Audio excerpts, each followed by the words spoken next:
is Human Trafficking Prevention Month. As President Obama wrote in his proclamation, millions of men, women, and children are exploited throughout the United States and the world for their bodies and their labor.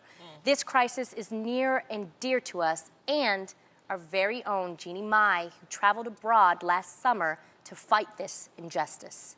Jeannie, why is raising awareness about human trafficking so important to you? To be honest, I didn't even know what trafficking was until just a few years ago. I've never heard of the word before. Until one year when I was visiting a really close family friend of mine in Vietnam. And she was always really secretive about where she worked. And after digging a little further, she admitted that she worked at a brothel. So I asked her why she worked there. And she told me that her family was really going through hard times. They were dealing with poverty. So her uncle sold her to the brothel so that she could work. And she had no choice but to do that in order to save her family. So I had no idea about this situation. I thought it was a one-case thing until I started to talk to friends here in America about it. And I learned that when you're taken against your will to be forced in uncomfortable situations like that, that is trafficking. And trafficking happens everywhere, not just in Vietnam, but all over the world, including especially the United States. Yep. So I started to learn more about it and get passionate about it. And then my own Mama Mai, she's like, what is trafficking? And she asked me a lot of basic questions that I was like, a lot of people don't understand what it is. So I took her on a trip. Every year I do a trip, and I took her exactly to the heart of her home country, Vietnam, so that she can see and work with survivors to see exactly what it's like. So I put this together for you guys. I am in Sapa, Vietnam. I love it here. It's absolutely beautiful. The reason why we're here is because we're taking 2 of the AMs from our shelter home to visit their families. I took Mama Mai on a trip to her home country of Vietnam. It's a major source and destination country for women and children who are bought, sold, and traded as modern-day slavery. Many wonder why women get trafficked. They are abused for their labor, forced to produce children that can be sold, and are used to satisfy sexual needs. Some are even sold for their organs. They are considered property. For example, I took a survivor to a clinic to laser remove her burns and tattoos that were branded by her owner. Education is key, so my team and I traveled miles outside major cities to perform outreaches. It was frightening to realize that lots of families don't understand what was happening to their missing children. I even met a dad whose daughter was trafficked and sold and had no idea how to find help. Globally, only 2% of trafficked women and children ever make it home. I was able to reconnect some of these survivors to their families, whom they've been separated from for years.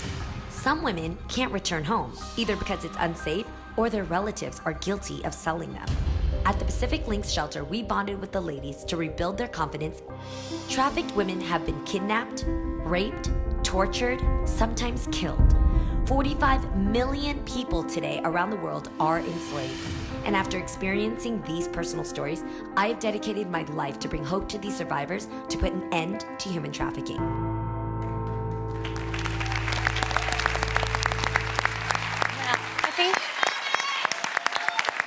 I think the hardest thing to realize is that trafficking doesn't just happen to people who are in less fortunate instances around the world. You know, they don't have internet. A lot of these people don't even have money or the ability to go and ask for help. But it happens right here in our own neighborhoods. People are trafficked all the time and sold here to be used as modern-day slavery. So something recent happened for me. Actually, I was praying to God and asking him to help me find a way to teach everybody on what we can do here in America. And I met a very special friend who's a huge part of my life now. She's a special guest and not only a leader in the fight against human trafficking, but someone who experienced it firsthand. Please welcome my friend, Donna Hubbard.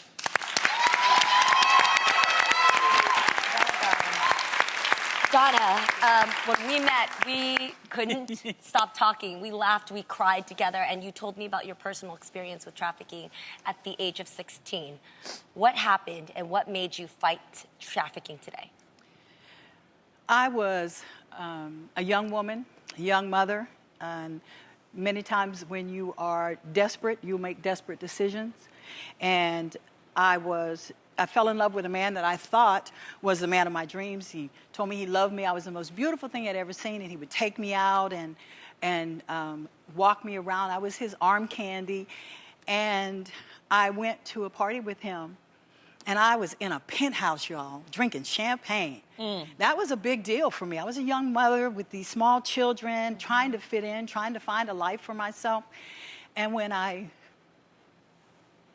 woke up, there was a man on top of me, and it wasn't him. And there were other men standing along the wall waiting their turn. Oh.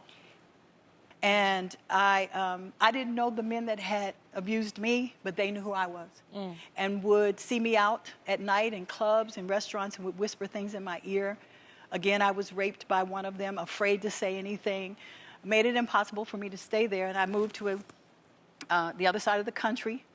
And at that point, I fell into the hands as a young mother of a pimp who sold me to a gang, and I was traded for everything from drugs to weapons, and so in my case, it wasn't being kidnapped. In my case, I wasn't a young girl. I was a young mother who was desperate, and desperate people do make desperate decisions.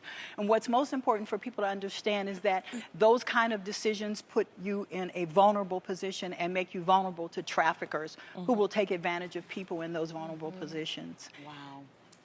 So how did that then, how did you escape? I went to prison. I had been arrested 27 times or more. Nobody ever saw what was going on with me. I was so afraid because they made it very clear to me, if I didn't do what they wanted to, they would take one of my daughters, and they would. I would have done anything. That's it. I would have done anything to protect my children. Of course. So it was easier for me to allow my children to think I was a drug-addicted, negligent mother on the street than to know the truth, because I felt the less they knew, the safer they were. Wow. You know, and you're now doing incredible work with the airline ambassadors, and we're going to hear more about that next. We're going to meet the amazing woman Donna's teaming up with to fight human trafficking. We can do this, y'all.